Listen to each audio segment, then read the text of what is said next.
Your Excellency, the Vice President, my dear friend and colleague, Professor Kindiki, the governors, my fellow governors who are here, Governor Jim Orengo of Siaya. Jim, can you wave to the crowd? Governor Arati from Kisii. Governor Wanga Gladys from Homa Bay. And Governor Ochila Yako from Migori. Governor Ken Lusaka from Bungoma. And Governor Nyaribo from Nyamira. As you can see, the shakers and movers of change in this part of the world are these governors. Karl Marx once said that philosophers have described the world in various ways. The point, however, is to change it. Therefore, as I welcome my colleagues, the cabinet secretaries who are here, principal secretaries present, invited guests, ambassadors, and conference attendees, I am going to address you on behalf, first, of the chairman of the Council of Governors, Governor Abdullahi of Wajir, who is not here today, representing the whole of the COG, and my colleague governors who are here today. Your Excellency, I bring the apologies of my chair at the Council of Governors, His Excellency Ahmed Budahi, the Governor of Wajir County, who was to be with us here today, but because of challenges occasioned by intra-connectivity, is unable to be with us, having hosted the President in his county the other day. Your Excellency, this brings to the fore the need to enhance the capacity of our airports to international standards so that as a country, we can be properly connected. I will be sharing his thoughts with this congregation as I make my remarks on his behalf. And I will give the organizers his own speech, which he wanted to present here, but I think he should go into an annals of history that he gave a speech. I feel privileged, therefore, to address you on this important day of this great LREB Nyanza International Investment Conference, coming just 2 months after we hosted the 4th African Sovereign Government, Sub-Sovereign Governments Network Conference here in Kisumu, in collaboration with the African Export-Import Bank, Afri-Exim Bank, and the United Cities and Local Governments of Africa, USA of Africa, which resulted in investment deals worth $1.7 billion being signed. I am happy to report that Kisumu was not left behind and signed a $40 million financing for the construction of a pharmaceutical factory. My colleague governors from the region were here, and since then they have developed rapport and relationship with Afri-Exim Bank to look into investments in the Nyanza region as a whole. Very exactly, Your Excellency, because these important conferences, including this, are important for the economic growth of the region. We show Kisumu as a choice destination for international trade and investment conferencing as the headquarters of the Lake Region Economic Bloc. And we show the Lake Region Economic Bloc as an important market and investment opportunity for investors. On behalf of the county government of Kisumu and the LREB community, I would like to thank the organizers, our professionals from the Lake region for this vision and for choosing Kisumu as the host of this first conference organized by professionals. Ladies and gentlemen, I stand before you wearing 2 hats. As Governor of Kisumu, the conference that hosts and the chairman of the Lake Region Economic Bloc. Yesterday, I had the opportunity to welcome us all to Kisumu as the host. Today, it is my pleasure to don my LREB chair heart and to address this gathering on behalf of my colleagues at the LREP Summit. With great hope and optimism, we have all gathered in this lake city of Kisumu today to redeem this region, transform its thinking, and reclaim its lost glory.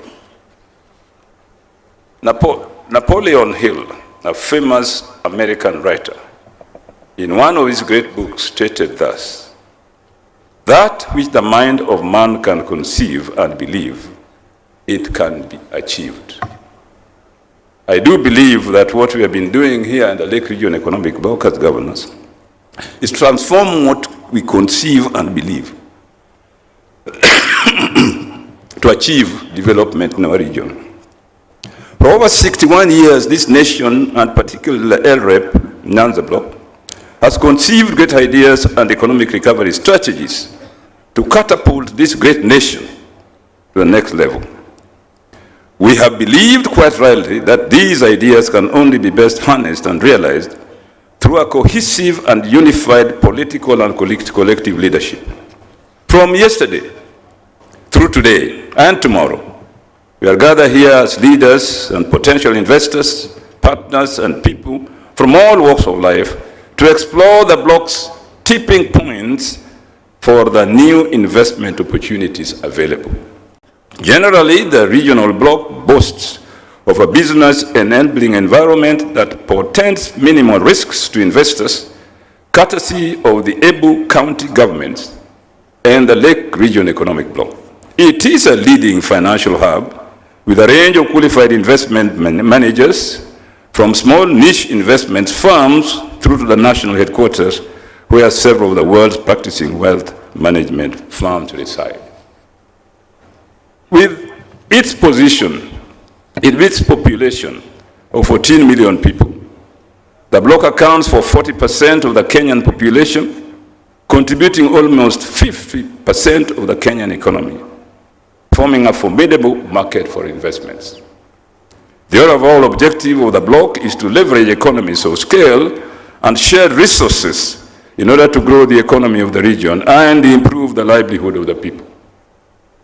To this end, we have policies and programs aimed at widening and enhancing cooperation among the member counties in economic and social development, such as agriculture, health, education, transport, and energy supply. It is therefore envisioned that this conference will unlock by stimulating investment growth across the counties in the Lake Region Economic Bloc, by bolstering economic independence, and by seizing the proposals and ideas that have been emerging in the county and making them a reality. The key development opportunities for the bloc lie in the currently unexploited expanse of the region's natural resources. There are very well-known gold deposits in Kakamega, Siaya, and Migori, as has been mentioned, that need to be fully harnessed for both job and wealth creation. Agricultural potential exists in the whole region. Migori County has a greater potential in building on sugarcane and tobacco farming, as well as fishing along the Lake Victoria coastline. Kisumu and Homa Bay counties have potential for rice and cotton farming, as well as the cultivation of sorghum and sugarcane. Most of these projects form the traditional mainstay of the bloc's economy and need to be sustainably harnessed for the good of our people. Indeed, we have gone further and recognized energy and the insufficient supply of energy as one of the weakest links between this economy and the international economy. And we believe that if the national government can take steps to make sure that energy supply and production in this region is adequate, I assure you that it will help in promoting development in the area. As we have pointed out in our LREP blueprint, the natural resources of the region can also be tapped in the area of energy generation. Rivers in the region offer opportunities for the development of hydroelectric power in Sondu Miriu, in Kisumu, and Nyamira counties.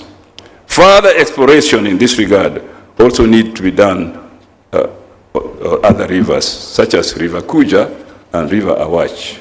By the way, you must know that Sondu Miriu project that we are all talking about all the time, that dam was conceived in 1951 by the colonial governments. But for various reasons, it was never implemented, which I don't want to go into. But time is now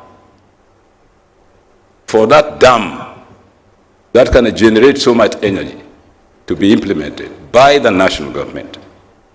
The sugar sector remains unexploited as a major investment in the Lake region.